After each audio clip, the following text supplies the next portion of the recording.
Yo, what's going on, guys? Crispy Flakes here. Welcome to Extra Crispy. For today's video, we are going to be reacting to a video about Sporting Logic titled, "What if the NBA eliminated the draft?" Can you even freaking imagine that, guys? Like, can you imagine like a little like whippersnapper Giannis, little Giannis Jr.? Well, I want to go to the Milwaukee Bucks. Hell no, man. Like, seriously, small market teams would just be abolished. Like, it's just like, yo, little LeBron, I'll go to Cleveland. No. Oh man, dude. Okay, I'm in for this video. This is gonna be interesting, man. This is gonna be interesting.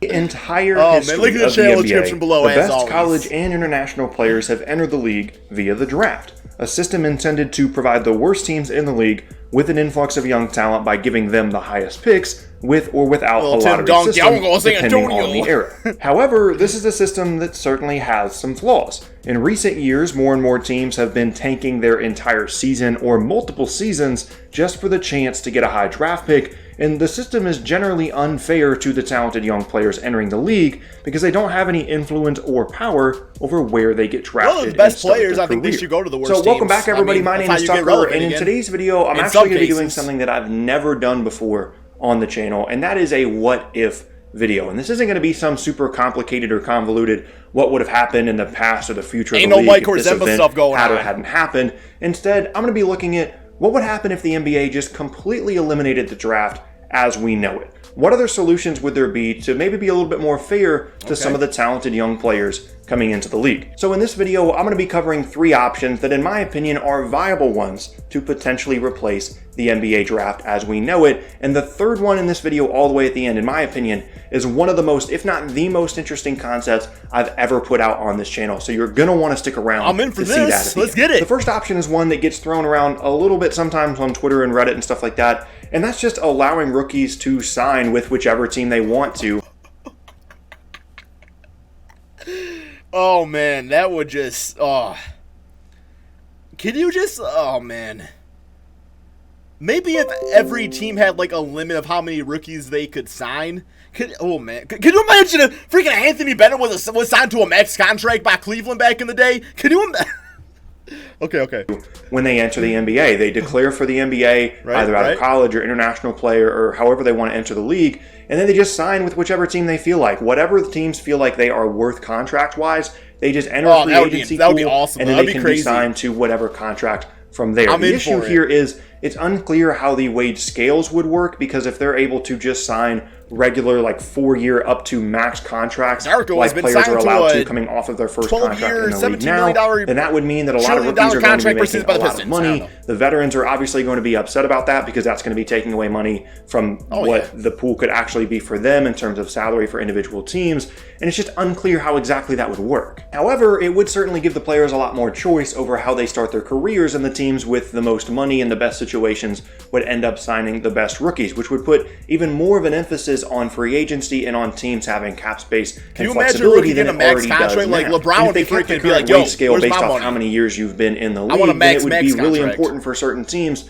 to make sure that they have a max cap space slot available to potentially sign someone like Zion Williamson, for example, or LeBron James, for example, whoever, Anthony Davis. When those kinds of players come into the league, you're going to want to make sure that you have a max slot available. And if that happens and there's multiple teams offering these kinds of players a max, then they're going to have some important decisions to make. And it's going to make free agency that much crazier if you're going to throw rookies in there as well. And it's not just that, because if a certain team values a certain player more than another team, they might be willing to throw more money at them contract-wise because they really believe in who they are as a player. And that opens up these teams to overpaying big time for these young players that don't end up developing, similar to how we saw with the NFL before they introduced a bit more of a rookie wage scale. So it'd be really interesting just to see how that would work. And how it would impact the league in terms of all these different players. I can see some sort of like option working, like maybe like a 2-2 option, where it's like, okay, you want to pay Zion Williamson all this money for 2 years up front.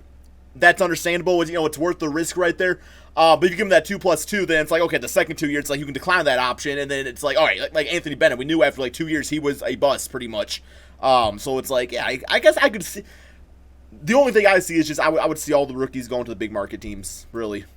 adding to the free agency pool that's already a huge deal in the league, and it would probably mean that so many more teams would be prioritizing cap space because you'd need cap space to outright sign these players instead of just being able to draft them and go over the cap. So there's certainly some issues with this in terms of the logistics, which is why I put it first, because I think these next two, it gets increasingly more interesting in terms of potential options in replacement of the NBA draft. Moving on now to the next option, and it involves keeping in place the same kind of core concept of a draft, but completely different than the one that we have now. So let's just say that every single year it was an even odd split, and they completely randomized the draft order 1 through 30 in the first round, and then 31 through 60 in the second round.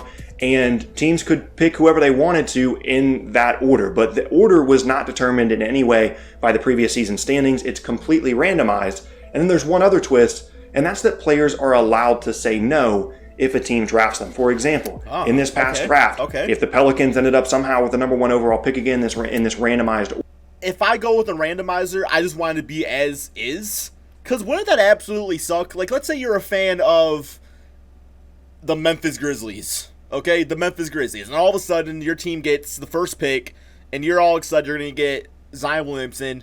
And then Zion's like, no. I don't want to come here, man. I want to go to the Lakers. Like, I still think this gives way too big of a advantage to larger market teams out there. So, if we did a randomizer, like, for one, I don't even know if I would even agree with that already.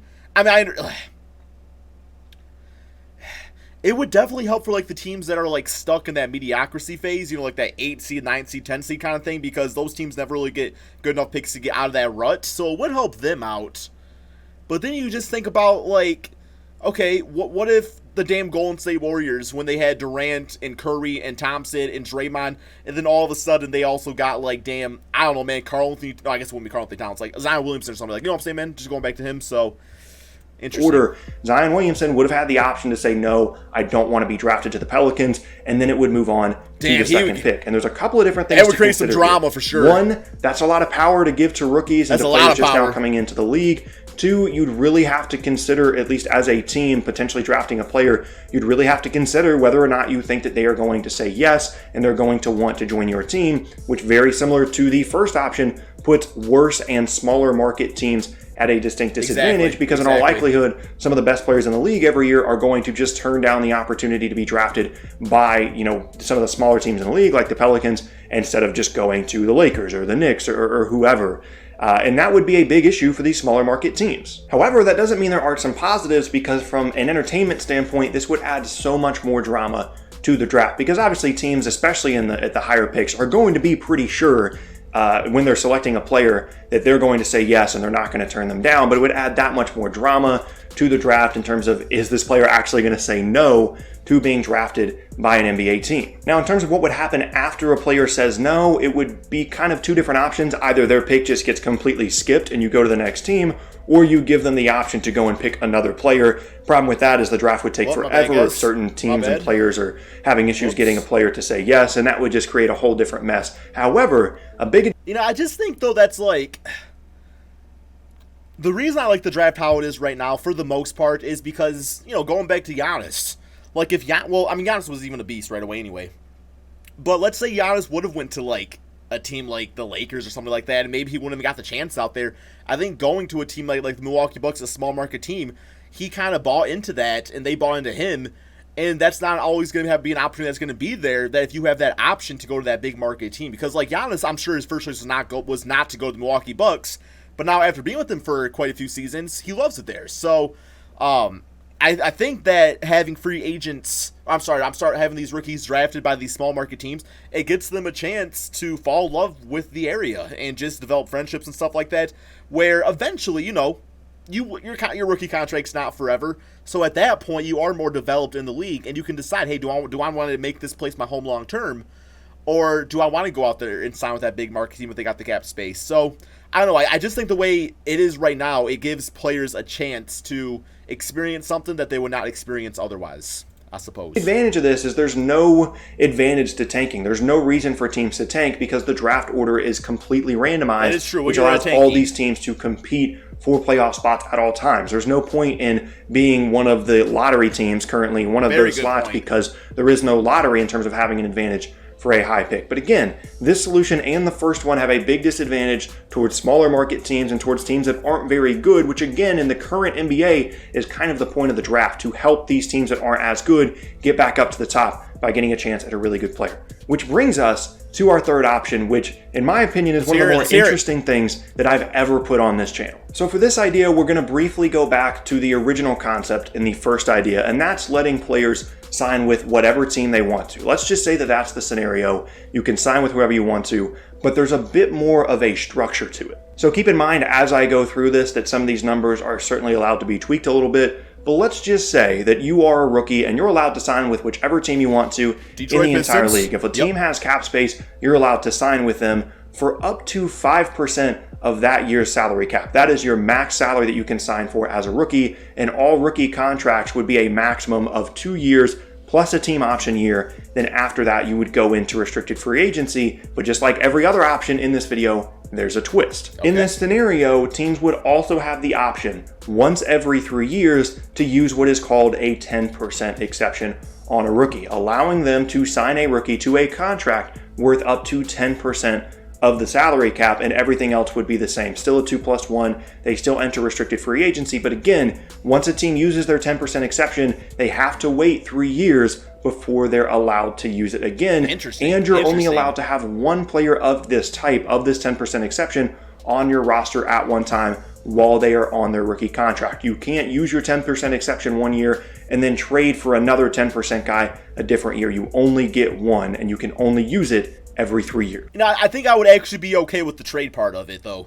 Like, if you want to trade for a guy that's on the exception like that, and you have the assets to give up, I don't think it should be that big a deal, but I guess I would understand, like, maybe not trying to, like, stockpile all these rookies, but if they're good enough, a lot of teams are not going to want to trade those anyway.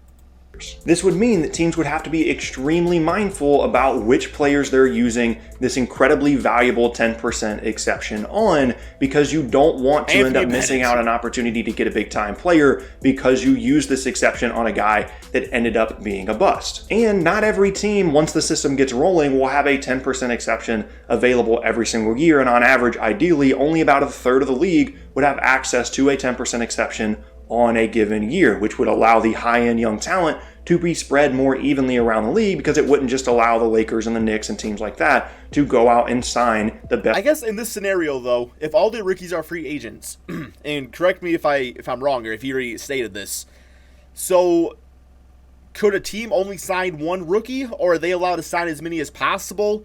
And if that's the case, is there going to be, you know, once again, small market teams out there that are going to get kind of like skunked and just not get anybody? You know, I mean, those are all things, like, if this were to have those things, that would be probably hashed out, but still. Best young players every single year. However, an important distinction here between this scenario and the current draft system is that you have to have salary cap space in order to sign rookies. You can't just draft a player and then they go on your team regardless of how much salary cap space you have. This is important because it means that competing teams that are well over the salary cap and luxury tax can't just use this 10% exception to get a really good player and continue their dynasty potentially. For example, while the Warriors were still what they were with Kevin Durant and Steph and Clay and all those guys, before Kevin Durant left, they wouldn't be able to just use their 10% exception on Zion and keep their dynasty rolling. You have to have that cap space available because, again, you're signing them just like any other free agent. They're just entering the league. That would help. That would help. And as a result of all these different things, the idea of which players to give a 10% exception to on a given year is going to be a big talking point, because it's going to be such a big part of team building, and it's only going to add to the free agency craziness that is already there. Would a lot more teams around the league be sure to make sure to conserve cap space so that they absolutely are able to use this 10% exception on a player that they really want to?